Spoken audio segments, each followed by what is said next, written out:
তাআলা কোরআনের মধ্যে বলে, এ দুনিয়ার মানুষ, আমি আল্লাহ তোমাদেরকে যে হায়াতের জিন্দেগি দিয়া দুনিয়াতে পাঠাইছি, ইযা জাআ আজালুহুম লা ইস্তাখিরুনা সাআতা ওয়া লা ইস্তাকদিমুন। আমি আল্লাহ প্রত্যেকটা মানুষকে একটা নির্দিষ্ট হায়াতের জিন্দেগি দিয়া দুনিয়াতে পাঠাইছি। কারো বয়স 50, কারো বয়স 60, কারো 70, কারো 80, কারো 10 বছর, কারো 10 দিন, কারো 10 মিনিট, কারো 1 মিনিট। কেউ আবার দুনিয়াতে আইসা একটু চোখ মেলে তাকায়, ঠিক না? আল্লাহ বলে প্রত্যেকটা মানুষকে আমি নির্দিষ্ট হায়াত দিয়া পাঠাইছি। এ দুনিয়াতে আইসা নাফরমানি করো না। এ মানুষ আমার, তোমরা হুকুমকে অমান্য করো না, আমার ইবাদত করো। কারণ তোমাদের মতো অনেক মানুষ কবরে চলে গেছে, আজকে তাদের অস্তিত্ব নাই। আল্লাহ বলে মাটি দিয়া বানাইছি, মাটির মধ্যেই থাকতে হবে। এত অহংকার করার কিছুই নাই রে মানুষ, কেন এত অহংকার করস? ওমা তাদরি নাফসুম মাযা তাকসিবু গাদা। আল্লাহ বলে নবী, দুনিয়ার মানুষ এত অহংকার করে, দুনিয়ার মানুষদেরকে বলেন তারা পারলে বলুক আগামীকাল তারা কি খাবে। কে বলছে? আল্লাহ। আল্লাহর কোরআন, আমি বানায়া বলছি না, আল্লাহর কোরআন বলছে। এ দুনিয়ার মানুষ এত অহংকার করো, ক্ষমতা পায়া মানুষকে মানুষই মনে করো না। আছে না? সম্পদের মালিক হয়ে গেছে, এখন আর আত্মীয় স্বজন ভাই বেরাদার কাউকে চিনে না, পরিচয় দেয় না। মা বাবার সাথে খারাপ ব্যবহার করে। যেই জনম দুঃখিনী মা 10 মাস 10 দিন গর্ভে ধারণ করে লালন করলো, ওই মার খবর নেয় না। যেই বাবা এত কষ্ট করে পড়াশোনা করাইছে, ওই বাবার খবর নেয় না, ঠিক কিনা বলেন? ছোট ভাই ব্রাদার বোনদের খবর নেয় না, মানুষের সাথে খারাপ আচরণ করে। আল্লাহ বলে এত অহংকার করিস না। ওমা তাদরি নাফসুম মাযা তাকসিবু গাদা। আগামীকাল কি খাবে এটা মানুষ জানে? চিন্তা করছেন খাবেন আগামীকাল মুরগি পোলাও? এমন হইতে পারে আপনার খাওয়ান আছে হসপিটালের বেডে রুটি আর কলা। কথা বলেন, আল্লাহ জানে কি জানে না? আবার চিন্তা করতেছেন কালকে খাবেন ডাল আলু ভর্তা, আল্লাহ আপনার কপালে রাখছে বিরিয়ানি। আল্লাহ জানেন কি জানেন না? আল্লাহ বলে তোরা জানোস না আগামীকাল তোরা কি খাবি, তাহলে এত কেন গর্ব করস, অহংকার করস? মাটির মানুষ তো মাটিতেই যেতে হবে। ওই মাটিতে যাওয়ার আগে মাটি হয়ে যা, মরার আগে তুমি মরে যাও, ঠিক কিনা বলেন? ওমা তাদরি নাফসুম বিআই আরদিন তামুত। এর পরের কথাটা আরো বেশি ডেয়ারিং, এই পরের কথাটা আরো বেশি কঠিন। আল্লাহ বলে ওমা তাদরি নাফসুম বিআই আরদিন তামুত। মানুষ জানে না কোন জমিনে তার মৃত্যু হবে। মানুষ জানে না কোন জমিনে তার, জোরে বলেন, জোরে বলেন, মানুষ জানে না কোন জমিনে তার মৃত্যু হবে। আল্লাহ, আল্লাহ সব জানে, ঠিক কিনা বলেন? মানুষ জানে না কোন জমিনে তার মৃত্যু হবে, কোন জমিনের মাটি তার কপালে লেখা আছে। আমি গত 5 বছর আগে যখন মিশরে পড়াশোনা করতাম, বাংলাদেশে আসতেছিলাম,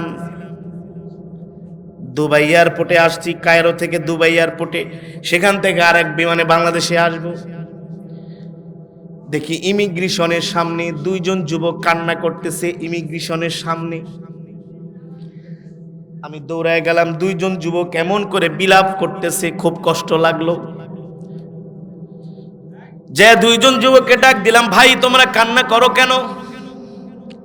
আমার দিকে তাকায় বলে, হুজুর আপনাকে আমি দেখেই চিনে ফেলেছি। হুজুর কি বলবো, দুঃখের কথা, কষ্টের কথা। হুজুর আমরা 2 ভাই, এই যে আমাদের কাছ সামনে একটা লাশ দেখতেছেন, এই লাশটা হলো আমার বাবার লাশ। আল্লাহ, এই লাশটা হলো আমার বাবার লাশ। 22 বছর পর্যন্ত আমার বাবা এই দুবাইতে আসছে। আমরা তখন ছোট ছোট ছিলাম, বাবা আমাদের পড়াশোনা করাইছে। সেই 22 বছর থেকে আজ পর্যন্ত বাবা আমাদের পিছনে শুধু জীবনটাকে শেষ করে দিছে।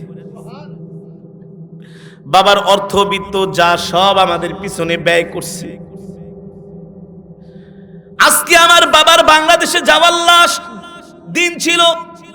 আজকে আমার বাবা বাংলাদেশে চলে যাবে। 22 বছর পর্যন্ত বিদেশ করছে, এখন আর বাবার বিদেশের মাটিতে ভালো লাগে না। বাবার শেষ ইচ্ছা হলো বাবা দেশে যায় কিছু একটা করবে আর পুরা জীবনটা ইবাদত করে কাটায় দিবে।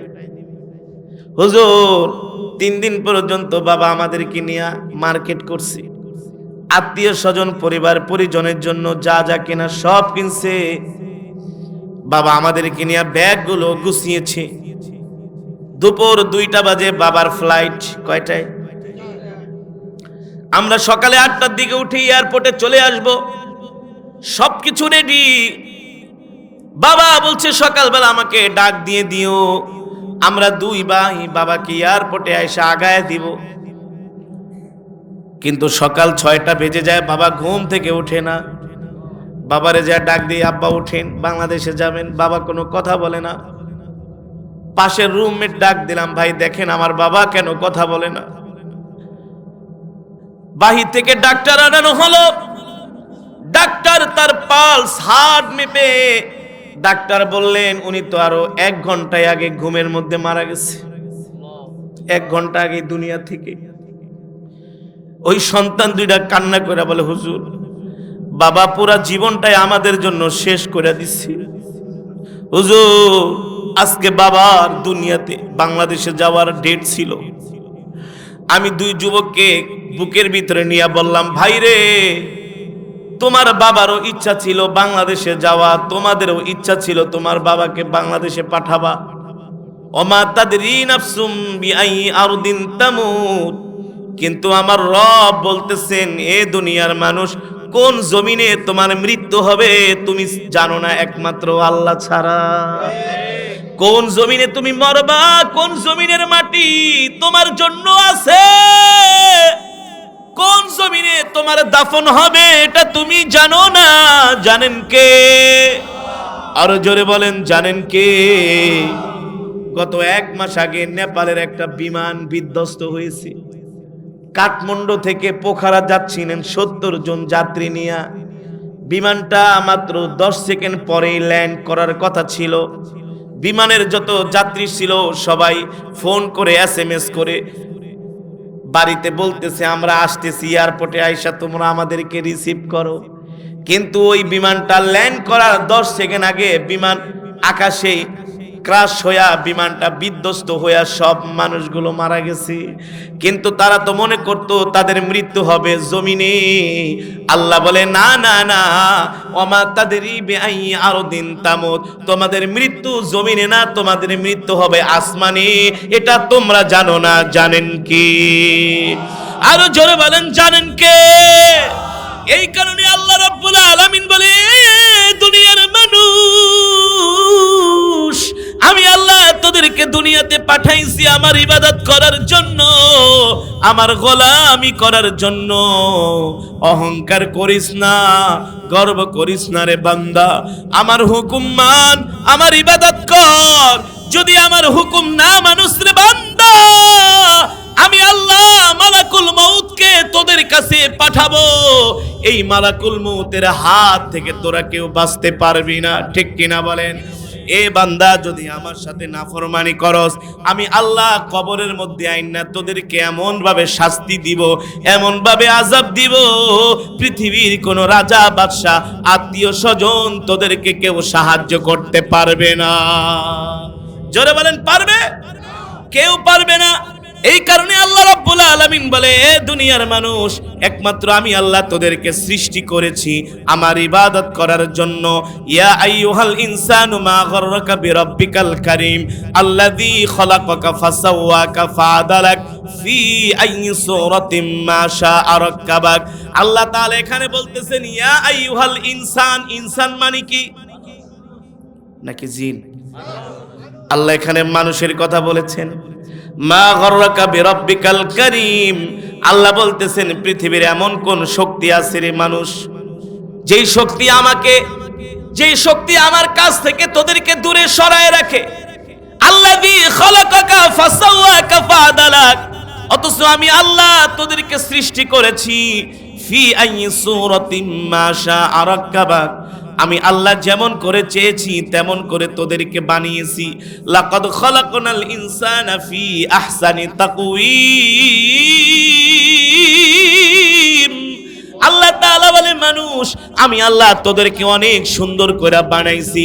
এত সুন্দর করে আমি আল্লাহ পৃথিবীতে কোনো মাখলুক বানাই নাই, ঠিক কিনা বলে? লাকাদ খালাকনাল ইনসানা ফি আহসানি তাকওয়িম। আহসান মানে অতি সুন্দর, উত্তম সুন্দর, এর চাইতে আর সুন্দর হয় না। আল্লাহ তাআলা বলেন আলাম নাজআল লাহু আইনাইন। আল্লাহ বলে বান্দারে দেখ আমি আল্লাহ কত সুন্দর দুইটা চোখ তোদেরকে দান করছি, ওয়া লিসানা ওয়া শাফাতাইন, কত সুন্দর দুইটা ঠোঁট, একটা জিহ্বা দান করছি রে বান্দা। এত সুন্দর ঠোঁট, জিহ্বা, এত সুন্দর দুইটা চোখ আমি আল্লাহ তোদেরকে দান করছি।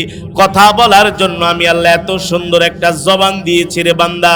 এ বান্দা তোমরা মনে করেছো কি আমি আল্লাহ তোমাদেরকে দুনিয়াতে এমনি এমনি এতগুলো নেয়ামত দান করেছি? আল্লাহ রাব্বুল আলামিন বলেন না না না, এমনি এমনি আমি আল্লাহ তোমাদেরকে এতগুলো নেয়ামত দান করি নাই রে বান্দা। বান্দারে আমি আল্লাহ তোমাদেরকে এত নেয়ামত দান করেছি, এর কারণ হলো বান্দা তোমরা দুনিয়াতে বেশি বেশি করে আমার জিকির করবা, আমার ইবাদত করবা। আলা বিযিকরিল্লাহি তাতমাইন্নুল কুলুব। আল্লাহ তাআলা বলে বান্দা অধিক পরিমাণে আমার জিকির করবা। আমি আল্লাহ জিকিরকারী বান্দাকে অনেক বেশি পছন্দ করে। আজকে মুসলমান দুঃখের সাথে বলতে হয় আজকে আমরা আল্লাহর হুকুম মানি না, আল্লাহর বিধান মানি না, আল্লাহর ইবাদত করি না, আল্লাহ তাআলার হুকুমগুলো আমরা পুঙ্খানুপুঙ্খানুভাবে পালন করি না।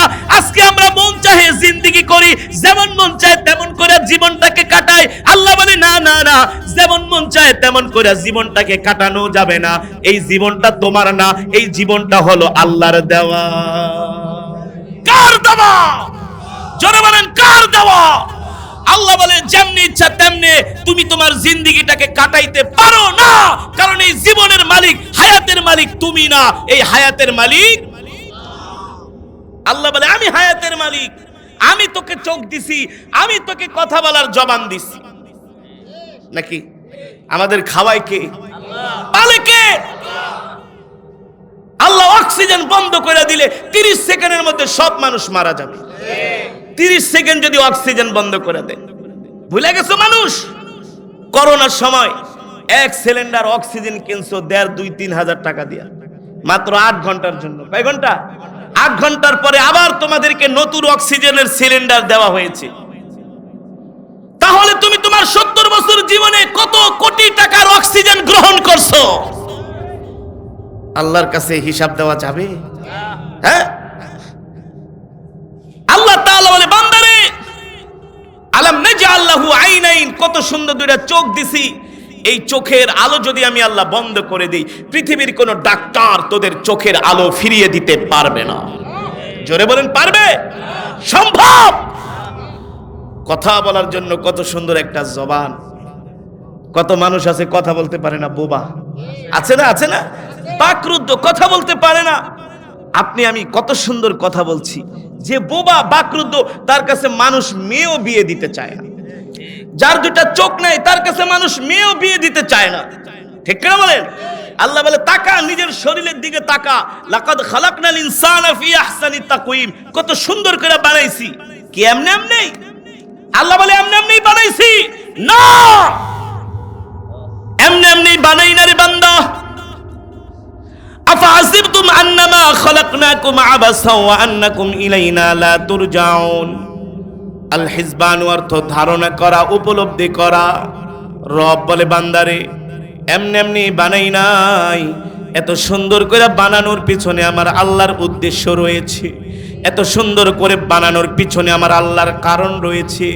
এত সুন্দর করে তোদেরকে আমি এমনি এমনি বানাই নাই রে বান্দা। আমি আল্লাহ চাইলে তোদেরকে বাঘ বানাইতে পারতাম, আমি আল্লাহ চাইলে তোদেরকে ভাল্লুক বানাইতে পারতাম, আমি আল্লাহ চাইলে তোদেরকে হাতি বানাইতে পারতাম, আমি আল্লাহ চাইলে তোদেরকে গরু বানাইতে পারতাম, আমি আল্লাহ চাইলে তোদেরকে ছাগল বানাইতে পারতাম রে বান্দা। এ বান্দা না না না, ওয়ালাকাদ কাররামনা বানি আদম, আমি আল্লাহ মাটি দিয়া বনি আদম তোদেরকে বানাইছি। এ বান্দা ওয়ালাকাদ কাররামনা বানি আদম ওয়া হামালনাহুম ফিল বাররি ওয়াল বাহরি ওয়া রাযাকনাহুম মিনাত তাইয়্যিবাত। আল্লাহ বলে শুধু মাটি দিয়া বানাই শেষ করে দেই নাই রে বান্দা, তোদেরকে আমি আল্লাহ সম্মানিত করে বানাইছি। আর সম্মানের মানুষকে কখনো অসম্মানের রিজিক দেওয়া যায় না। আমি আল্লাহ তোদেরকে সম্মানের রিজিক দান করেছি। কিসের রিজিক? যদি আল্লাহ আমাদের মানুষ না বানায় হাতি বানাইতেন তাহলে আমরা খাইতাম কি? কলা গাছ। কি খাইতাম? আর যদি আল্লাহ বাঘ বানাইতো তাহলে আমরা ময়লাযুক্ত রক্তযুক্ত অপরিষ্কার খাবার খাইতাম। ঠিক কিনা বলেন? আল্লাহ যদি আমাদেরকে একটা কুকুর বানাইতো রাস্তায় রাস্তায় ঘুরতাম। কথা বলেন? আল্লাহ যদি আমাদেরকে অন্য কোনো প্রাণী বানাইতো তাহলে আমরা জঙ্গলে থাকতাম না। কিন্তু আল্লাহ আমাদের আশরাফুল মাখলুকাত মানুষ বানাইছে। আল্লাহ বলে মানুষ বানাই শেষ করে দেই নাই। ওয়া ইন্না লাকুম ফিল আনআমি লাইবরা নুসকিকুম মিম্মা ফি বুতুনিহি মিন বাইনি ফারসিন ওয়া দামিল লাবানান খালিসান সাইগাল লিশারিবিন। আল্লাহ বলেন সম্মানিত মানুষকে সম্মানের রিজিক দিতে হয়। আপনার বাড়িতে মেহমান আসছে অনেক সম্মানী, এখন যদি আপনি এক কাপ চা দুইটা বিস্কিট দেন, কথা বলেন হবে? অসম্মান করা হলো। সম্মানের মানুষকে সম্মান করতে হয়। আল্লাহু আকবার। আল্লাহ বলে তোদেরকে আমি কত সম্মানিত করে সৃষ্টি করেছি। তোরা হলো মাটির কিন্তু জিন হলো আগুনের। তোদের চাইতে জিনের পাওয়ার বেশি কিন্তু না না না, আমি আল্লাহ তোদেরকে মাটি দিয়া বানাই, তোদেরকে আমি সবচেয়ে বেশি মর্যাদা দান করেছি। আর জোরে বলেন সুবহানাল্লাহ। আর সম্মানের বান্দাদেরকে আমি আল্লাহ কেমন সম্মানের রিজিক দেই। ওয়া ইন্না লাকুম ফিল আনআমি লাইবরা নুসকিকুম মিম্মা ফি বুতুনিহি মিন বাইনি ফারথিন ওয়া দামিল লাবানান খালিসান সাইগাল লিশারিবিন। আল্লাহু আকবার। আল্লাহ বলে বান্দা চিন্তা কর, সকালবেলা তোরা গরু থেকে দুধ দহন করস, ঠিক কিনা বলে? গরু খায় কি? কথা বল না, ডানোর দুধ খাওয়ান? গরুকে খাওয়ান ঘাস। সকালবেলা খেতে দিয়ে আসেন, বিকালবেলা আনেন না? সকাল হলে আবার গরুর স্তন থেকে টেনে টেনে দুধের ভিতরে কি কোনোদিন এমন একটা ঘাসের কণা পাইছেননি? অথবা এর চেয়ে ছোট পাইছেন? গরুর পেটের মধ্যে থাকে কি? গোবর। কি থাকে? আবার থাকে রক্ত, ঠিক না? দেখেন আল্লাহর কোরআনে আল্লাহ সব বলে দিচ্ছেন। ওয়া ইন্না লাকুম ফিল আনআমি লাইবরা। গরুটাও তোমাদের জন্য একটা নিদর্শন যদি তোমরা চিন্তা করো। গরুটাও তোমাদের জন্য একটা নিদর্শন যদি তোমরা চিন্তা করো। নুসকিকুম মিম্মা ফি বুতুনিহা। আমি আল্লাহ গরু থেকে, তোমাদের গরুর পেট থেকে তোমাদের জন্য নুসকিকুম মিম্মা ফি বুতুনিহা মিন বাইনি ফারসি ওয়া দামিল লাবান। ফারসুন মানে গোবর, দামুন মানে রক্ত। আল্লাহ বলে গরুর পেটের মধ্যে রক্ত আছে, গোবর আছে, সেখান থেকে আমি আল্লাহ রিফাইনিং করে ওয়া দামিল লাবান। লাবানুন মানে দুধ। লাবানুন মানে কি? লাবানুন মানে দুধ। আল্লাহ বলে সেই রক্ত গোবর ঘাস থেকে রিফাইনিং করে আমি আল্লাহ গরুর পেট থেকে তোমাদের জন্য স্বচ্ছ দুধের ব্যবস্থা করেছি। আল্লাহ দুধের ভিতরে ভেজাল করে না, ভেজাল করে মানুষ। দুধে পানি মিশায় কে? যারা বলেন দুধে পানি মিশায় মানুষ, আল্লাহ মিশায় না। আল্লাহ বলে গরুর পেট থেকে আমি আল্লাহ তোমাদের জন্য স্বচ্ছ দুধের ব্যবস্থা করেছি। শুধু দুধ দিয়েই আমি আল্লাহ শেষ করে দেই নাই রে বান্দা। ওয়া হুয়াল্লাযী সাখখারাল বাহরা লিতাকুলু মিনহা লাহমান তারিয়া। আমি আল্লাহ পুকুরের মধ্যে, নদীর মধ্যে, সমুদ্রের মধ্যে তোমাদের জন্য তাজা তাজা মাছের ব্যবস্থা করেছি। একবারও কি চিন্তা করলা না রে বান্দা? একবারও কি চিন্তা করলা না? এত রিজিক আমি আল্লাহ তোমাদেরকে খাওয়াইতেছি, এত রিজিক আমি আল্লাহ তোমাদেরকে দিচ্ছি। এমনে এমনে না, এমনে এমনে না। এত খাওয়ানোর পিছনে, পড়ানোর পিছনে আমার আল্লাহর উদ্দেশ্য রয়েছে, কারণ রয়েছে। আল্লাহ বলে সেই উদ্দেশ্য হলো এই দুনিয়ার জমিনে একমাত্র আল্লাহর ইবাদত করতে হবে। কার ইবাদত? এক ঘরে খাই, কয় ঘরে? বুঝছেন তো? 80 ঘর মানে কি? 80টা ঘর থেকে ইমাম সাহেবকে খাবার দেওয়া। এই যেমন আজকে খাওয়াইলেন আপনি, হ্যাঁ 80 করে খাওয়ায়। হুজুর 80 করে খাই, মুসল্লি হয় মাত্র 8 জন ফজরের নামাজে। কোন নামাজে? একজন করে আসলে তো 80 জন হইত। 80 জন হইলো কিন্তু মসজিদ 80 জন আইলেই তো মসজিদ ভরা যায়। গ্রামের মসজিদ আর কত বড় মসজিদ। হুজুর ফজরের নামাজে আসে মাত্র 8 জন, মুসল্লি হয় না। মাঝে মাঝে একটু বৃষ্টি পড়লে, শীত পড়লে আমি ইমাম মুয়াজ্জিন আর 2 একজন আছে বুড়া, তাও 70 বছর। কারণ মানুষ বৃদ্ধ হইলে কিন্তু ঘুম কম। কথা কন বয়স যখন 70-60 চলে যায় তখন অত ঘুম আসে না, 3-4 ঘন্টা ঘুমাইলে এনা ঘুম কম হয়। হ্যাঁ, খাওয়াও কমে যায়, ইঞ্জিন দুর্বল হয়ে যায়। ইঞ্জিন কি হয়ে যায়? দুর্বল হয়ে যায়। আগে খাইতেন 2 প্লেট 3 প্লেট, আর এখন রাত্রেবেলাকে একটু মুড়ি দাও, একটা রুটি আছে, না খেতে লাগবে না, এক গ্লাস পানি খেয়ে ঘুমায় থাকে। আর আগে তো 2 প্লেট না খেলে ঘুম হইতো না। মানে ইঞ্জিন স্ট্রাকচার দুর্বল হয়ে গেছে, ঠিক কিনা বলেন? তাহলে আমি ইমাম সাহেবকে জিজ্ঞেস করলাম, মিয়া 8 জন মুসল্লি কারণ কি? কয় হুজুর আসে না। অথচ আল্লাহ তাআলা বলতেছেন, এ দুনিয়ার মানুষ, আমার সাথে তোমরা নাফরমানি করো না, আমার হুকুমগুলো মানো, আমার ইবাদত করো। উযকুরুল্লাহ যিকরান কাসীরা, তোমরা আল্লাহ তাআলার জিকির অধিক পরিমাণে করো। আল্লাহ তাআলার কাছে সবচেয়ে পছন্দনীয় ইবাদত হলো যে বান্দা বেশি বেশি তার রবের নামে জিকির করে, ঠিক কিনা বলেন? গভীর রজনীতে উঠে জিকির করে। কোন সময় উঠে? ইয়া আইয়ুহাল মুযাম্মিলু কুমিল লাইলা ইল্লা কলিলা নিসফাহু আও ইনকুস মিনহু কলিলা। আল্লাহ তাআলা তার বন্ধুকে ডাক দিয়া বলে, ইয়া এ কম্বলওয়ালা, ওঠেন, আর ঘুমায়েন না। অর্ধেক রাত্র ঘুমাইছেন, আর অর্ধেক রাত্র আল্লাহর ইবাদত করে কাটায়া দেন। হযরত আলী রাদিয়াল্লাহু তাআলা আনহু মুসলমানদের খলিফা, মুসলমানদের শেষ খলিফা আলী রাদিয়াল্লাহু তাআলা আনহু রাস্তা দিয়ে হেঁটে যাচ্ছেন। একজন ইহুদি পাদ্রী হযরত আলীকে ডাক দিছে, তাল হিনা ইয়া আলী ইজলিস, বসো, তোমার সাথে আমার কথা আছে। হযরত আলী বলে, ইহুদিরে কি কথা? বলে, ও আলী, তোমাদের মদিনার অবস্থা কি? বলে, মদিনার অবস্থা ভালো। বলে, কেমন ভালো? বলে, অনেক ভালো।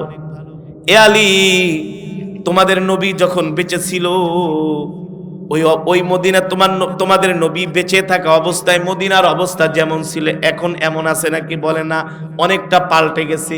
মানে আল্লাহর নবীর ইন্তেকালের পরে 3 খলিফা 4 খলিফার পর থেকে আস্তে আস্তে করে মুনাফিক আর বেঈমানরা মুসলমানদের মাঝে যুদ্ধ হাঙ্গামা শুরু করে দিয়েছে, ঠিক কিনা বলেন? ইহুদি বলে, আলী, তোমরা এর থেকে একমাত্র বাঁচতে পারবা, তোমরা সকল মুসলমানকে বলো ফজরের নামাজে উপস্থিত হইতে। কোন নামাজে? সাহাবায়ে কেরাম তো আল্লাহ তাআলার এমন একটা হুকুম নাই যে সাহাবায়ে কেরাম কোনোদিন অমান্য করেছে, কিন্তু অনেক বেঈমানরা ছিল ওই জামানায়, মুনাফিকরা, যারা মুসলমানদের মাঝে বিভ্রান্তি সৃষ্টি করে দিত, ঠিক কিনা বলেন? সুতরাং এই দুনিয়ার জমিনে এখনো যদি মুসলমান ফজরের নামাজ জামাতের সাথে পড়ে, কোন নামাজ? ফজরের নামাজ জামাতের সাথে পড়ে, ওই মুসলমান কখনো ঈমান হারা হবে না, বেঈমান হবে না, সেই ঈমান নিয়ে কবরে যাবে। আর যারা ফজরের নামাজ পড়ে না, তাদের জন্য দুঃখের সংবাদ হলো ইন্তেকালের আগে তারা বেঈমান হয়ে যেতে পারে, মুনাফিক হয়ে যেতে পারে। মুনাফিকের আলামত হলো যারা ফজর পড়ে না আর এশার পড়ে না। এক কথায়, যতই লেনদেন ভালো হোক, যত যাই হোক, ফজরের নামাজ যেটা না পড়বে ওটা মুনাফিক, ওটা এশারের নামাজ যে না পড়বে সে মুনাফিক। কারণ মুনাফিকের কাছে ফজরের নামাজ পড়া অনেক কষ্ট, ইমানদারের কাছে কষ্ট নাই। ইমানদার যখন খালি শুনবে আসসালাতু খায়রুম মিনান নাওম, কম্বল ঠম্বল ল্যাপটপ লাথি দিয়া ফালায় দিব, ঠান্ডা পানি দিয়ে ওযু করলে শরীর গরম হয়ে যাবে, ইমানের পাওয়ারে, ঠিক কিনা বলে? কিসের পাওয়ারে? ইমানের পাওয়ারে। যতই বড় বড় কথা বলেন না কেন, ফজরের নামাজ পড়তে না পারলে, এশার পড়তে না পারলে আপনি এখনো পরিপূর্ণ ইমানদার হতে পারেন নাই। পারেন? রব বলছেন, ওয়া ইযা তুলিয়াত আলাইহিম আয়াতুহু যাদাতুহুম ঈমানা, কোরআনের তেলাওয়াত শুনলে ঈমান বেড়ে যায়, ঠিক কিনা বলেন?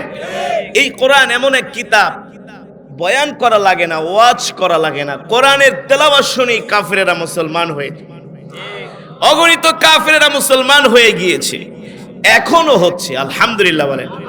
এখনো কি ওআইসি রিপোর্ট অনুযায়ী গড়ে প্রতিদিন সারা পৃথিবীতে 8,500 অমুসলিম কালেমা পড়ে মুসলমান হচ্ছে। 8,500, কয় হাজার? গড়ে গড়ে গড়ে। তো আমরা মুসলমান, আমরা গর্বিত, আমরা ভাগ্যবান, আমাদের কপাল ভালো, আমাদের কিতাব হলো পৃথিবীর শ্রেষ্ঠ কিতাব, কোরআন হলো পৃথিবীর শ্রেষ্ঠ কিতাব, ঠিক কিনা বলেন? পৃথিবীর সব কিতাবে ভুল আছে, আল্লাহর কোরআনে কোনো ভুল নাই। যালিকাল কিতাবু লা রাইবা ফি, কোনো ভুল তো দূরের কথা, ভুলের সন্দেহ নাই, অবকাশও নাই, ঠিক কিনা বলেন? আমরা হলাম পৃথিবীর শ্রেষ্ঠ ধর্মে দীক্ষিত। আমাদের ধর্মের নাম হলো ইসলাম। জোরে বলেন। এই পৃথিবীর জমিনে মানবতার ধর্ম, মুক্তির ধর্ম, শান্তির ধর্মের নাম হলো ইসলাম। মাধ্যমে, ঠিক কিনা বলেন? আর বিশ্ব নবী কোত্থেকে শিখলেন? বিশ্ব নবীর উপরে আল্লাহ তাআলা একটা কোরআন নাজিল করেছেন, সব এই কোরআন থেকে, ঠিক না? আল্লাহ তাআলা আমার নবীকে সর্বপ্রথম কোরআন শিখিয়েছেন, কোরআন। আল্লাহু আকবার। আল্লাহ নিজে বলছেন, ইকরা বিসমি রাব্বিকাল্লাযী খালাক। ও আমার হাবিব, আপনি পড়েন আপনার প্রভুর নামে, যিনি আপনাকে সৃষ্টি করেছেন। আর জোরে বলেন সুবহানাল্লাহ। এই কোরআন এমন এক কিতাব, এই কোরআন এমন এক কিতাব, এই কোরআন আল্লাহ তাআলা আমার নবীকে শিখিয়েছেন।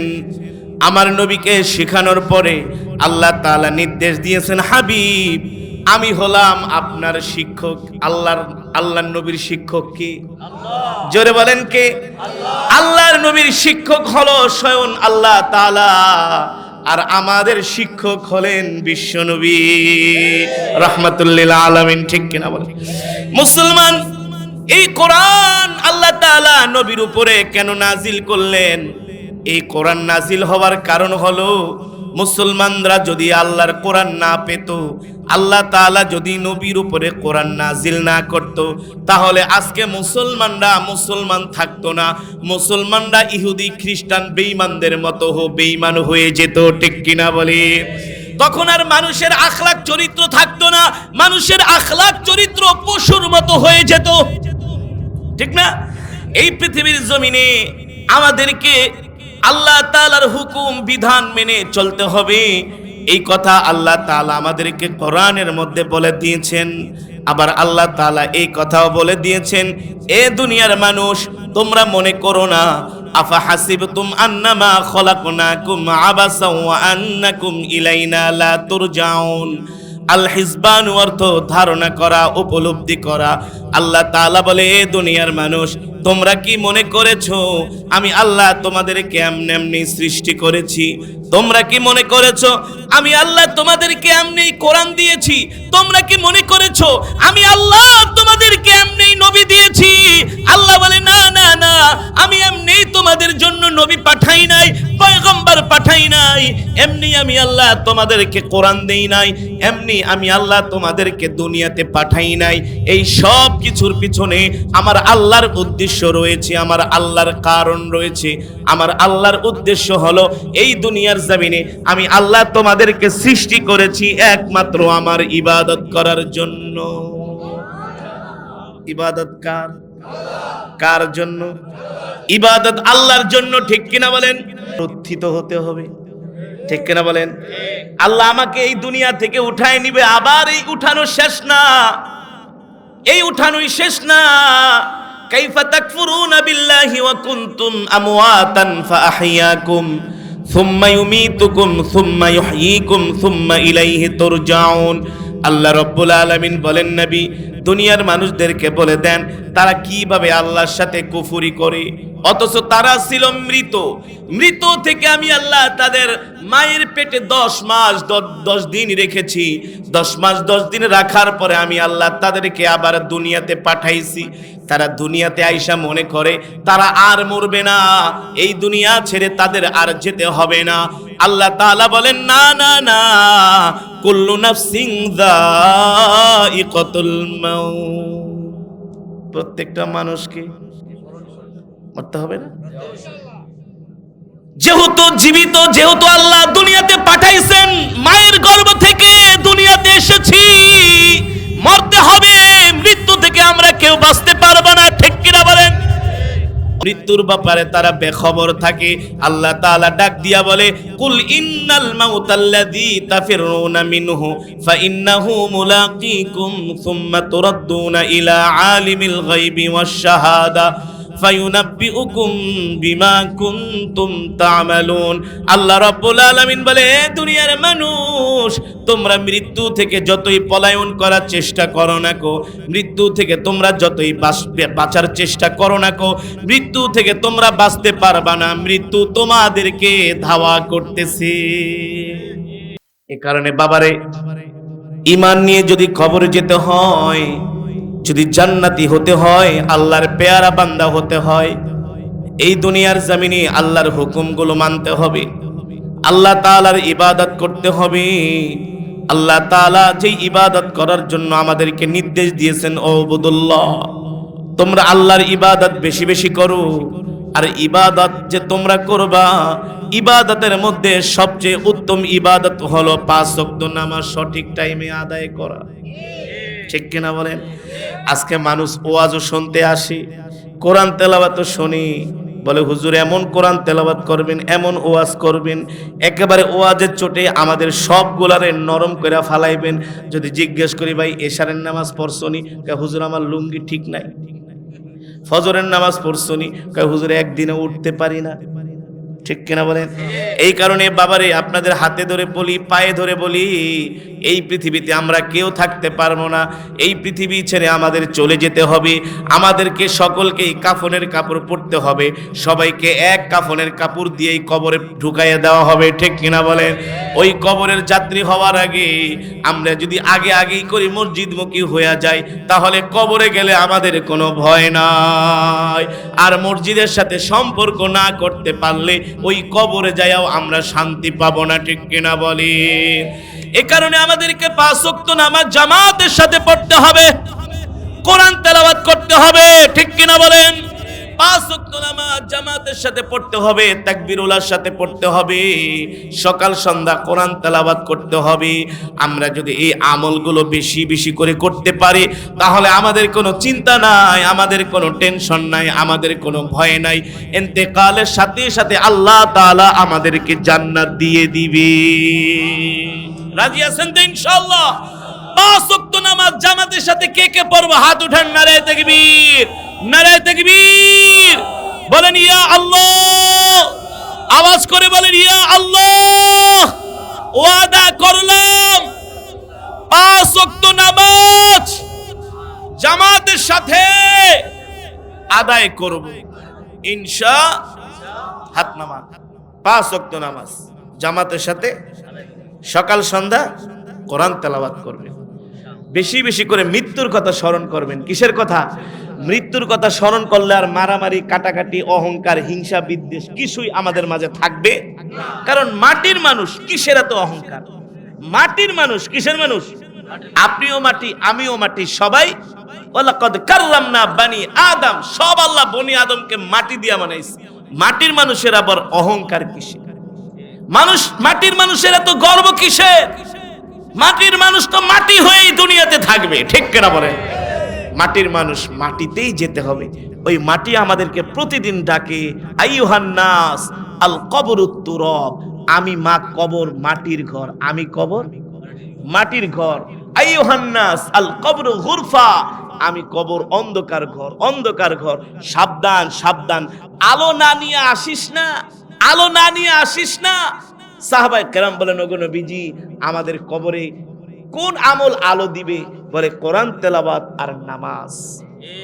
কোরআন তেলাওয়াত আর নামাজ। আপনাদের হাতে ধরি, পায়ে পড়ি। অনেক যুবক ভাইরা আছেন, আপনাদের হাতে ধরি, পায়ে পড়ি। 20-30 বছর ধরে ওয়াজ শুনি, কিন্তু আমাদের মাঝে পরিবর্তন নাই। নামাজ পড়ি না, এক ওয়াক্ত পড়লে আরেক ওয়াক্ত পড়লে আরেক ওয়াক্ত, ঠিক না? কিন্তু আমলটাকে ঠিক করতে হবে। আমল কখন ঠিক হবে? নবীজি বলেন বেশি বেশি মৃত্যুর কথা চিন্তা করবা। কবরস্থানের কাছে মাঝে মাঝে যাইবেন। কিছু মানুষ আছে কবরের কাছে ভুলেও যায় না, ভয় পায়, ঠিক না? কবরস্থান গেলে দৌড় মারে। কবরে তো আমাদের থাকতে হবে, ঠিক কিনা বলেন? ওই কবরেই তো থাকতে হবে। কবরেই একজন মুসলমানের জন্য প্রথম ঘাঁটি। আল কবরু রাউদাতুম মির রিয়াজিল জান্নাহ। এই কবর হবে কারোর জন্য জান্নাতের বাগান। এই কবর হবে কারোর জন্য আও হুফরাতুম মিন হাফারিন নার। আবার এই কবর হবে কারোর জন্য জাহান্নামের অংশ। কবরটা কারোর জন্য হবে জান্নাত, কারোর জন্য হবে। নবীজি বলছেন, তা আপনি যদি ইমানদার হন, আমলদার হন, 5 ওয়াক্ত নামাজ পড়েন, কবর এত ভয় করবেন কেন? কবর তো আপনার জন্য জান্নাতের বাগান, ঠিক কিনা বলেন? আর যদি আপনি নাফরমানি করেন তাইলে আপনার জন্য জাহান্নামের অংশ, জাহান্নামের টুকরা। এ কারণে নবীজি বলছেন তোমরা কবরের কাছে বেশি বেশি যাবা। কবরের কাছে গেলে অহংকার, দম্ভ সব ধ্বংস হয়ে যায়, চূর্ণ বিচূর্ণ হয়ে যায়। কবরের কাছে যা মা বাবার কবর প্রতিদিন দোয়া করবেন, সময় পেলে প্রতিদিন কবরের কাছে। এই মা, এই বাবা, দাদা দাদি, নানা নানি, তারাই তো এক সময় আমাদেরকে কত আদর করছে, ঠিক কিনা বলেন? তারা 20 বছর আগে চলে গেছে বাবা গো, তারা 20 বছর আগে গেছে, আমরা 20 বছর। এই তো পার্থক্য নাকি? এই তো পার্থক্য, আর কিছু? তারা আগে গেছে, আমরা পরে যাব। এই দুনিয়া কিছুই না, কিছুই না। 1 সেকেন্ডের নাই ভরসা। আজ মরে গেলে কালকে 2 দিন। মানুষ এই কথাগুলো বোঝে না, কানের ভিতরে নেয় না, আমলে নেয় না। মানুষ যদি এই কথা বুঝতো এই দুনিয়া আমাদের জন্য 1 সেকেন্ডের কোনো ভরসা নাই, তাহলে এই দুনিয়া নিয়ে আমরা এত লাফালাফি ফালাফালি করতাম না। আমরা সব সময় মৃত্যুর চিন্তায় আমরা পেরেশান থাকতাম। আর মৃত্যুর চিন্তা যেই মানুষ করে ওই মানুষ বেশি বেশি ইবাদত করে, ইবাদত, ঠিক কিনা বলেন? এ কারণে মৃত্যুর কথা স্মরণ করবেন, 5 ওয়াক্ত নামাজ পড়বেন, সকাল সন্ধ্যা কোরআন তেলাওয়াত করবেন। মানুষের মনে কষ্ট দিবেন না, মানুষের মনে কষ্ট দিবেন না। সম্পদ আছে, গরম দেখায়েন না। এই সম্পদ আপনি নিয়ে যাইতে পারবেন না। বাদশা জুলকারনাইনের চাইতে তো আপনার সম্পদ বেশি না? সে ইন্তেকালের সময় তার সন্তানদেরকে বলছিল, আমার 2টা হাত কাফনের কাপড় থেকে বাইর করে দিস, যাতে মানুষ বোঝে যে জুলকারনাইন আসছে খালি হাতে। ভাই রে, বাবা রে, মা, আপনারা শুনতেছেন, বোনেরা, বেশি বেশি মরণের কথা স্মরণ করবেন, মৃত্যুর কথা চিন্তা করবেন, তাহলে আমরা আল্লাহর ওলি হয়ে যেতে পারবো ইনশাআল্লাহ। আল্লাহ তাআলা আমাদের সকলকে আল্লাহর ওলি বানায় কবরে ডাক দিন, জান্নাতি বানায় কবরে ডাক দিন। আমরা যেভাবে আজকে কোরআনের মাহফিলে এসে কোরআনের বয়ান, কোরআনের তেলাওয়াত শুনেছি, এভাবে যেন আমরা একসাথে আল্লাহ তাআলার জান্নাতে যেতে পারি। আল্লাহ আমাদের তৌফিক দান করুন। আজকের এই মাহফিল, অনেক প্রবাসী ভাইয়েরা এই মাহফিলে সহযোগিতা করছে, ঠিক না? অনেক প্রবাসী ভাইয়েরা, তারা জানেন প্রবাসী কত কষ্ট করে। এটা আপনারা বাংলাদেশে থাইকা বুঝবেন না। আপনারা, তারা যে কত কষ্ট করে, কষ্টের আপনারা উপলব্ধি করতে পারবেন না। তারা নিজেরা মোমবাতির মতো জ্বলে, নিজেরা মোমবাতির মতো জ্বলে আর সবাইকে আলোকিত করে। একটা মোমবাতি নিজে কি হয়? গলে যায়, জ্বলে যায়, নিজেকে শেষ করে দেয়, নাস্তানাবুদ করে দেয়। একটা প্রবাসী নিজে এমন করে মোমবাতির মতো জ্বলে, বিদেশের মাটিতে 12 থেকে 18 ঘন্টা ডিউটি করে। কত ঘন্টা? আমি তো বিদেশে অনেক যাই, মিডল ইস্টে আমি অনেক প্রোগ্রাম করি, মালয়েশিয়াতে আমি অনেক যাই, মধ্যপ্রাচ্যে অনেক যাই। অনেক প্রবাসী ভাইয়েরা আমার কাছে আসে, আয়সা হাত ধরে কান্না করে, হুজুর 10 বছর, 12 বছর, 5 বছর হয়ে গেছে বিদেশে আসছি, কলিজার টুকরা সন্তানটার মুখ দেখি না, মাকে দেখতে পাই না, বাবাকে দেখতে পাই না। অসুস্থ হয়, জ্বর হয়, চিকিৎসাটাও ঠিক মতো পায় না।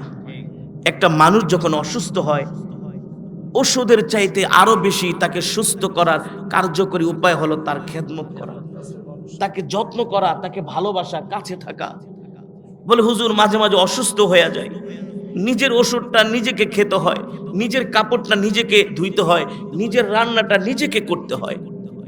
প্রবাসী ভাইরা এত কষ্ট করে, প্রবাসীরা যদি এই দেশে টাকা না পাঠাইতো এই দেশ অনেক আগেই দেউলিয়া হয়ে যেত, অনেক আগে এই দেশ ধ্বংস হয়ে যেত। শুধু প্রবাসীদের রেমিটেন্সের কারণে, তাদের অর্থের কারণে এই দেশ এখনো টিকে আছে। কিন্তু যারা প্রবাসী তাদের মনে অনেক কষ্ট। গতকালকেও একজন প্রবাসী আমাকে ফোন দিয়া বলে, হুজুর আপনি তো আমাকে চিনেন, কয়েকবার তো আপনার সাথে আমার বিদেশের মাটিতে দেখা হয়েছে, হুজুর দুঃখ লাগে, দেশের থেকে শুধু ফোন করে খালি টাকা আর টাকা, টাকা ছাড়া আর কোনো কথা নেই। প্রথমে ফোন দিয়া কয়, কিরে লিটন ভালো আছোস নি, তোর শরীরটা কি খবর? দুই তিনটা কথা বলার পরে কিরে বাবা টাকাটা যে পাঠালি না, টাকাটা যে পাঠালি না? বলে হুজুর ফোন দিয়ে শুধু টাকা, ফোন দিয়ে মোবাইল, ফোন দিয়ে স্বর্ণের চেইন, ফোন দিয়ে দামি দামি কসমেটিক্স, ফোন দিয়ে ঘরের কাজ ধরছি, জমিন রাখছি। হুজুর টাকা দিতে পারি, ভালো, টাকা দিতে পারি না, রাগ করে আবার ফোনও দেয় না। রাগ করে মাও কথা বলে না, বাবাও কথা বলে না, সন্তানরাও কথা বলে না, ভাই বোনেরাও কথা বলে না, যেটা বাস্তব, যেটা বাস্তব। প্রবাসীদের অনেক কষ্ট, নিজেদেরকে রান্না করে খেতে হয়, রান্না। আপনার একটা ঘটনা শুনলে আশ্চর্য হয়ে যাবেন। এই মাদারীপুরের এক ছেলের ঘটনা, এক প্রবাসীর ঘটনা। আমি মালয়েশিয়াতে গিয়েছিলাম 2018 সনে। কত সনে? ওই দেশের একটা প্রোগ্রামে গিয়েছিলাম। তো আমি এয়ারপোর্টে আসছি, আনফরচুনেটলি আমি বিমানটা মিস করছি, বিমানটা ধরতে পারি নাই। মাত্র 10 মিনিটের জন্য ইমিগ্রেশন ক্লোজ হয়ে গেছে। এখন আমি এয়ারপোর্টে বসে আছি। তো যাই আমি আরেকটা বিমানের টিকিট দেখলাম। এখন বলছে, হুজুর আজকে আর বাংলাদেশের কোনো ফ্লাইট হবে না, ফ্লাইটের টিকিট নেই, আপনাকে গেলে আগামীকাল যেতে হবে। আগামীকাল আবার আরেকটা টিকিট আমি প্রায় 15,000 20,000 টাকা দিয়ে আমি আরেকটা টিকিট কিনলাম। এখন এয়ারপোর্ট থেকে যদি আমি কুয়ালালামপুরে আসি, অনেক টাকা খরচ, সময়ও অনেক। একজন প্রবাসী এসে আমাকে বলে, হুজুর আমার বাড়ি মাদারীপুর, এই রাজোর এলাকায় কোনো এক গ্রামে ওর বাড়ি, রাজোর এলাকায় কোনো এক গ্রামে ওর বাড়ি, আমি নামটা বলবো না। বলে, হুজুর আপনি যদি কিছু মনে না করেন, আপনি আমার বাসায় রাত্রটা থাকেন, সকালে আমি আপনাকে এয়ারপোর্টে এসে ফ্লাইটে উঠায় দিব, আপনি তো এখন যেতে পারবেন না। আমি বলি, না আমি একটা হোটেলে থাকবো। বলে, হুজুর আপনি মাত্র 6-7 ঘন্টার জন্য একটা হোটেলে উঠলেও আপনাকে বাংলা টাকার কম হলে 10-12 হাজার টাকা আপনাকে গুনতে হবে, এটা আরো আগের কথা, এখন তো আরো বেশি। বলে, হুজুর একটু মেহেরবানি করে চলেন, আমি আপনার অনেক ভক্ত, আমি আপনাকে অনেক খেদমত করব, আপনি একটু চলেন আমার বাসায়। তো আমিও চিন্তা করলাম, লোকটা এত অনুনয় বিনয় করছে, এখন যদি না যাই সে মনে কষ্ট পাবে যে হুজুরে একেবারে দাম দেখায়, আমরা একেবারে হুজুর মনে আদর করি না, ভালোবাসি না। আমি শুধু তারকে রেসপেক্ট করে ভালোবেসে আমি বললাম, ঠিক আছে চলেন। তো সন্ধ্যার সময় ওনার বাসায় গেলাম, উনি আমাকে ভোর 5টায় এয়ারপোর্টে নিয়ে আসবে। তো আমি যে এশারের নামাজ পড়ে ঘুমাইছি, তার বেডে সে আমাকে ঘুমাইতে দিচ্ছে। হুজুর আপনি আমার বেডে ঘুমান, হুজুর আপনি এখানেই থাকবেন। সে পাশের একটা রুমে চলে গেছে। আমি ঘুমাইছি, শোয়ার 1 ঘন্টা পরে দেখি আমার শরীর শুধু কামড়ায়, মনে হয় যে মশায় কামড় দেয়, এখানে কামড়ায় এখানে কামড়ায়। আমি কেমনে জানলেন? আমি বললাম, কি রে বিদেশেও কি মশা আছে নাকি? দেখি মশা দেখি না, থাকতে পারে বাট মশা দেখি না। এখন এখানে কামড়ায়, আমি পাগল হয়ে গেছি সোজা কথা। আমি মনে মনে কি, বাইরে তুই কি কারণে আমার এই তোর বাসায় আনলি? আমি এয়ারপোর্টে থাকতাম, এটাই ভালো আছিলাম। এখন আমি বাতি জ্বালায় দেখি হাজার হাজার সার পোকা, একটা দুইটা না, হাজার হাজার। মানে ওরা এমন সার পোকাগুলো এত দুষ্ট, মানে ওরা এত চালাক, ওরা কখনো আলোতে কাছে আসে না, অন্ধকার হইলে ওরা আসে। তো লাইট অফ করলেই ওরা আইসা মানে মানুষকে এভাবে কামড় মারে, কিন্তু লাইট জ্বালানো থাকলে আসে না। তো আমি সার পোকার কামড় খেয়ে আমি আর বাস টিকতে পারলাম না। আমি ডাক দিচ্ছি, ভাই এদিকে আসেন, আপনি আমাকে কই আনছে? বলে, কি হয়েছে হুজুর? আমি বলি, ভাই খেলে আমার শরীরে কামড়ায় লাল করে ফেলছে। পরে আরেক লোক এসে, বলেন কি হুজুর? পরে বিছনা উঠায় দেখি উনি যে খাটটা ইউজ করে ওটা একটা ওই স্টিলের পাইপের মতো, মানে ভিতরে হলো কিছু নাই, মানে কিভাবে বোঝাবো, বাঁশের মতো মনে করেন, বাঁশের মাঝখানটা ফাটা না, ফুকা না, তো ওরকম ছোট ছোট ফুটার ভিতরে যাই হলো সার পোকাগুলা থাকে।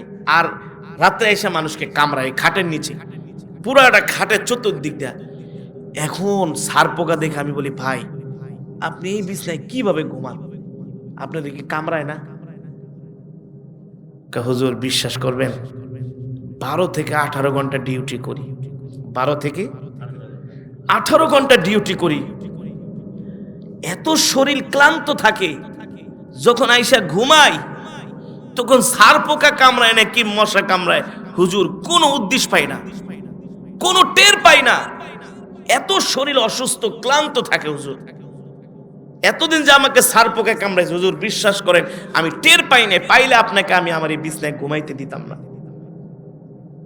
এত কষ্ট করে প্রবাসীরা। ওই দিন দেখলাম এক প্রবাসীর লাশ 13 বছর পরে বাংলাদেশে আসছে। কত বছর? ওই প্রবাসীর লাশটা আনার জন্য তার ফ্যামিলির কেউ যায় নাই, কেউ যায় নাই। যে কোনো কারণে একটা সম্পর্কের অবনতি হয়েছিল, কেউ যায় নাই। লাস্ট পর্যন্ত তার কিছু আত্মীয় স্বজন যে এয়ারপোর্ট থেকে লাশটা তারা বাড়িতে আনছে। প্রবাসীরা অনেক কষ্ট করে, অনেক বোনেরা আছে, অনেক বোনেরা আছে প্রবাসী স্বামী দেশে রেখা যায় আর অন্য ছেলের সাথে পরকিয়া করে, আছে না? স্বামী কষ্ট করে বিদেশ থেকে কত কষ্ট করে টাকা পাঠায়, এগুলো যদি আপনারা চোখ দিয়া দেখতেন। কি গরম সৌদি আরবে, আরব আমিরাতে, কাতারে, এত গরম, এত গরম। আপনি একটা ডিমও যদি রাস্তায় রাখেন সাথে সাথে ডিমটা গরমে একদম সিদ্ধ হয়ে যাবে, এত গরম। এই গরমের মধ্যে তারা কাজ করে, অনেক কষ্ট করে ফ্যামিলির জন্য, কত টাকা পাঠায় স্ত্রীর কাছে, সেই টাকা নিয়ে স্ত্রী অন্য ছেলের সাথে পরকিয়া করে ভেগে যায়, ঠিক কিনা বলেন? আমার প্রবাসী ভাইরা অনেক কষ্ট করে, প্রবাসী ভাইদের জন্য দোয়া করবেন বেশি বেশি। প্রবাসী ভাইরা যদি রেমিটেন্স না পাঠাইতো তাহলে এই দেশে এখন চাউলের কেজি হইতো 500 টাকা, শুধু প্রবাসীদের টাকার কারণে। তাদের কারণে দেশের মসজিদ মাদ্রাসা চলে, তাদের অর্থের কারণে পরিবারগুলো চলতেছে, ঠিক কিনা বলেন? প্রবাসী ভাইদের জন্য বেশি বেশি দোয়া করবেন। প্রবাসী ভাইরা এক একটা হলো টাকার মেশিন, টাকার মেশিন। আমাদের দেশের মানুষ তো ভালো না, এয়ারপোর্টে যারা চাকরি করে ম্যাক্সিমাম হলো সুদখোর আর ঘুষখোর, প্রবাসীদেরকে ন্যূনতম একটু সম্মানও দেয় না। অথচ একটা প্রবাসী 10-12 বছর পরে যখন বাংলাদেশে আসে, উচিত তাদেরকে বিমানবন্দরে ফুল দিয়া সংবর্ধনা দেওয়া, রাজকীয় মর্যাদায় বাড়িতে তাদেরকে পৌঁছে দেওয়া। কষ্ট করে 20 বছর 10 বছর পরে আসে, তাও আইসা রাস্তায় ডাকাইতের শিকার হয়, পুলিশরাও নিরাপত্তা দিতে পারে না। অনেক প্রবাসীর এমন হয় দেশে আসার পরে সর্বস্ব খুয়াইতে হয়, ডাকাতের কবলে পড়ে, ছিনতাইয়ের কবলে পড়ে। অনেক কষ্ট প্রবাসীদের জন্য, বেশি বেশি দোয়া করবেন। আল্লাহ তাআলা আমার সকল প্রবাসী ভাইদের জান মাল হেফাজত করুন। প্রবাসী ভাইদেরকে আল্লাহ তাআলা বিদেশের মাটিতে ভালো রাখুন, সহি সালামতে আল্লাহ তাআলা প্রবাসী ভাইদেরকে মা বাবার কোলে ফিরায় দিন, মা বাবার কোলে ফিরায় দিন। যাদের ছেলে সন্তান প্রবাসে থাকে তারা বুঝে যে কত কষ্ট, যাদের নাই তারা বুঝবেন না। তারাও ঈদের সময় ভালো করে একটু খাবারও খায় না, ভালো রান্নাও করে না, ভালো জামাও পরে না, সব টাকা পাঠায় পেয়েই সাথে সাথে বাংলাদেশে পাঠায় দেয়। স্ত্রী সন্তান পরিবার পরিজন মা বা ভাই বোন আত্মীয় স্বজনের জন্য পাঠায় দেয়। তাদের জন্য বেশি বেশি দোয়া করবেন। আমরা আলেমরা তাদের জন্য অনেক বেশি দোয়া করি। আমার কলিজার টুকরা প্রবাসী প্রত্যেকটা ভাইয়ের জন্য আমরা দোয়া করি। ভাইয়েরা অনেক কষ্ট করে, প্রবাসী ভাইয়েরা অনেক কষ্ট করে, নিজের জীবনটাকে একেবারে শেষ করে দিচ্ছে, কষ্ট করতে করতে শরীরের রক্ত তারা পানি করে দিচ্ছে। আল্লাহ তাআলা আমার প্রত্যেকটা প্রবাসী ভাইয়ের হায়াতে বরকত দান করুন। আল্লাহ তাআলা তাদের রুজি রোজগারে বরকত দান করুন, ব্যবসা বাণিজ্যে বরকত দান করুন। অনেক প্রবাসী ভাইয়েরা আজকের এই মাহফিলে অনেকভাবে তারা সহযোগিতা করেছেন। আপনার এলাকাবাসী মিলে এই মাহফিল করেছেন মাদ্রাসার উদ্যোগে। আল্লাহ তাআলা এই মাদ্রাসাকে কবুল করুন, এই মাহফিলকে কিয়ামত পর্যন্ত কবুল আর মঞ্জুর করুন বলি আমিন। আমরা দুরূদ শরীফ পড়ি, আল্লাহুম্মা সাল্লি আলা মুহাম্মাদ ওয়া আলা আলি মুহাম্মাদ কামা সাল্লাইতা আলা ইব্রাহিম ওয়া আলা আলি ইব্রাহিম ইন্নাকা হামিদুম মাজিদ। আল্লাহুম্মা বারিক আলা মুহাম্মাদ ওয়া আলা আলি মুহাম্মাদ كما باركت على إبراهيم وعلى آل إبراهيم إنك حميد مجيد. سبحان الله وبحمده سبحان الله العظيم. اللهم آمين. ربنا ظلمنا أنفسنا وإن لم تغفر لنا وترحمنا لنكونن من الخاسرين. ربنا আতিনা ফিদ দুনিয়া হাসানা ওয়া ফিল আখিরাতি হাসানাতাও ওয়া কিনা আযাবান নার। রব্বুল আলামিন মেহেরবানি করে আজকের মাহফিলকে কবুল আর মঞ্জুর করে নেন। আয় আল্লাহ, যে মাদ্রাসার উদ্যোগে মাহফিল, এই মাদ্রাসাকে কবুল করে নেন। এই মজমা, এই মাহফিলকে কিয়ামত পর্যন্ত কবুল করে নেন। এর সওয়াব কোটি কোটি গুণ বাড়ায়া আমাদের কলিজার টুকরা নবী, পেয়ারা নবী, ভালোবাসার নবী, রাহমাতুল লিল আলামিনের রওজা মুবারাকার হাদিয়া পৌঁছে দেন। আয় আল্লাহ, পেয়ারা নবীজির পরিবার পরিজন, আহলে বায়তদের আরওয়াহ পাকের হাদিয়া পৌঁছে দেন। আয় আল্লাহ, বদরের সাহাবী, উহুদের সাহাবী, খন্দকের সাহাবী, সমস্ত সাহাবায়ে কেরামের আরওয়াহ পাকের হাদিয়া পৌঁছে দেন। জান্নাতুল মুআল্লা, জান্নাতুল বাকিতে যারা শুয়ে আছেন সকলের আরওয়াহ পাকের হাদিয়া পৌঁছে দেন। বাবা আদম থেকে শুরু করে আজ পর্যন্ত যত মুমিন মুমিনাত, মুসলিম মুসলিমাত যারা অন্ধকার কবরে মাটির নিচে শুয়ে আছে, সকলের কবরে আর সওয়াব পৌঁছে দেন। জনম দুঃখিনী আব্বা জান আম্মা জানের কবরে আযাব মাফ করে দেন। আব্বা আম্মার কবরকে জান্নাতের বাগান বানায় দেন। দাদা দাদি নানা নানি আত্মীয় স্বজন পাড়া প্রতিবেশীকে মাফ করে দেন। যেই মাদ্রাসার উদ্যোগে মাহফিল, এই মাদ্রাসাকে কবুল করে নেন, এই মাহফিলকে কবুল করে নেন। আল্লাহ, এই মাহফিল যারা আয়োজন করেছেন আল্লাহ তাদেরকে কবুল করে নেন। আল্লাহ, যুব সমাজকে কবুল করে নেন। প্রত্যেকটা যুবকের জন্য হালাল রিজিকের ফয়সালা করে দেন। প্রবাস থেকে অনেক ভাইরা অনেক সহযোগিতা করেছেন আল্লাহ, প্রবাসী ভাইদের জান মাল আল্লাহ আপনি হেফাজত করিয়েন। অনেক দাড়ি পাকা বৃদ্ধ বাবারা হাত উঠাইছে, তাদেরকে কবুল করে নেন। আল্লাহ, অনেক মা বোনেরা হাত উঠাইছে, তাদেরকে কবুল করে নেন। অত্র এলাকার গোরস্থানে যত মুর্দেগান শুয়ে আছে সকল কবরবাসীর কবরকে জান্নাতের বাগান বানায় দেন। রব্বির হামহুমা কামা রব্বায়ানি সগীরা, রব্বির হামহুমা কামা রব্বায়ানি সগীরা। মাওলা রে, এই দুনিয়া ছেড়ে একদিন চলে যেতে হবে। যাওয়ার আগে বারবার মক্কা মদিনায় যাওয়ার তৌফিক দিয়া দিয়ে, নবীজির রওজায় যেন বারবার যাইতে পারি আল্লাহ তৌফিক দিয়া দিয়ে। আল্লাহ, আপনার কাছে ফরিয়াদ, মৃত্যু তো দিবেন, এই মৃত্যুটা আমাদেরকে রমজান মাসে রোজা অবস্থায় মৃত্যু দিয়েন, সেজদা অবস্থায় মৃত্যু দিয়েন, কোরআন তেলাওয়াত অবস্থায় মৃত্যু দিয়েন, শুক্রবারে জুমার দিনে মৃত্যু দিয়েন গো আল্লাহ। রব্বির হামহুমা কামা রব্বায়ানি সগীরা, রব্বির হামহুমা কামা রব্বায়ানি সগীরা। আল্লাহ, জানি না কোন দিন মৃত্যুর পরওয়ানা জারি হয়ে যায়, আজরাইল আমাদের সামনে এসে হাজির হয়। সেই কঠিন মুসিবতের সময়, কঠিন বিপদের সময় আমাদের জবানে জারি করে দিন কালিমায়ে তাইয়্যিবা লা ইলাহা ইল্লাল্লাহু মুহাম্মাদুর রাসূলুল্লাহ সাল্লাল্লাহু আলাইহি ওয়াসাল্লাম। বিদুরি সুবহানা রাব্বিকা রাব্বিল ইজ্জাতি আম্মা ইয়াসিফুন ওয়া সালামুন আলাল মুরসালিন ওয়ালহামদুলিল্লাহি রাব্বিল আলামিন। দুরূদ শরীফ পড়ি। আল্লাহুম্মা সাল্লি আলা মুহাম্মাদ ওয়া আলা আলি মুহাম্মাদ কামা সাল্লাইতা আলা ইব্রাহিম ওয়া আলা আলি ইব্রাহিম ইন্নাকা হামিদ